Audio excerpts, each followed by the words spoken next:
fourth choice, I'm going to take us to the fourth choice now because we've touched on this. The fourth critical choice that I made on my journey was to create community and belonging.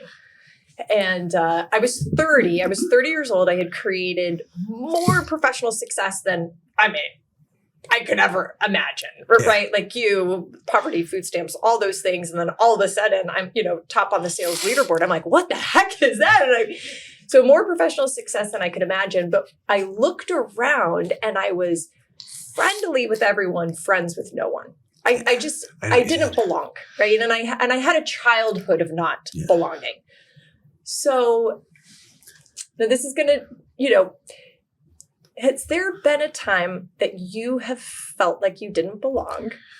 I know that. Yeah. I know the answer is yes. Absolutely. Will you share with us how that felt? Most of my life, I felt like I didn't belong. So when I found drugs and alcohol, that wasn't a problem. They were a solution. Opioids made me belong. They made me feel comfortable, made me feel whole. When I got sober, I felt really out of place. And I had Billy just drag me to meetings. I'd say to him, I had a bad day at work. I'm not making any money. I haven't made money in 9 months. Okay, I'll pick you up. We'd go places. Everybody would throw in and eat all after an AA meeting. And everybody would go and throw in a Chinese food. I'd have $20 slipped to me under the table. He'd give me money. My way of building community was a guy dragging me and forcing me. The last time I felt like I didn't belong was the last couple of years. I was going through some stuff at home. I wasn't plugged into AA. I was working, so I felt like I was between three worlds, but I always said I was surface friendly. I was, hey, how you doing? Hey, how you doing? Inside I was in pain. So the last couple of years, or last year of my life was probably one of the most painful years because I didn't get the time with my kids I wanted because I was trying to work and make sure their mother could be home. When I was home, I just felt kind of disconnected. And that's hard for me to admit. But the last couple of months have been rock star like that. I'm back in 12-step meetings. I'm doing like 5 a week. I'm plugged in with guys. I'm having meals with them, this and that. And when I make that a priority, I'm a better dad. I'm a better business guy. Everything just flows. So for me, that's the community I need. And as much as I denied it for a while, I thought I could be like a normal person. I'm not a normal person. I need that community. Well, first off, I think everybody needs community. Absolutely. Everybody needs community. That happens to be a community that lifts you up and you lift them up. And so I believe, and I've experienced, that belonging really requires reciprocity. It requires action on both parts. Absolutely. And so that community, starting with Bill or Billy, that community showed you that they wanted you to belong.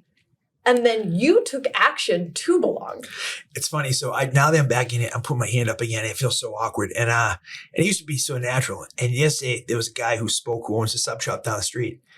And I said to Anthony, he invited me every Sunday. He has a men's meeting and he cooks for them in the morning for breakfast.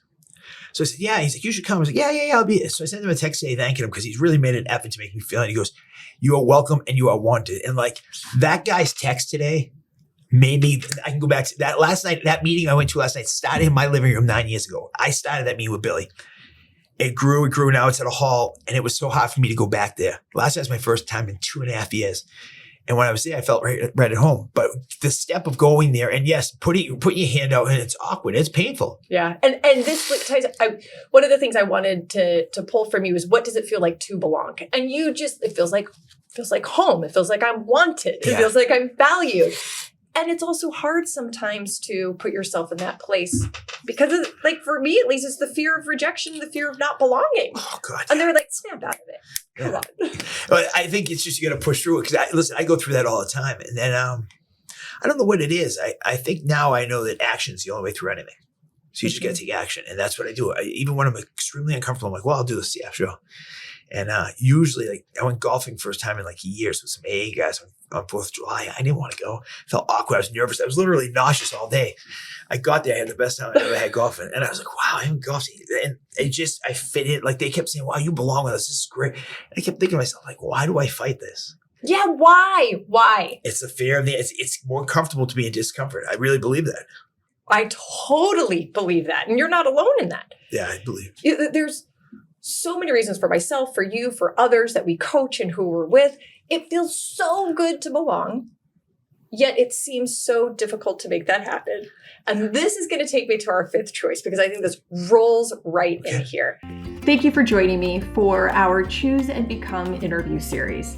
You could find this episode and others at trishkendall.com. Just go to trishkendall.com/choose-become-interview-series. Or if you have a question or just want to leave a comment, email me, trish@trishkendall.com.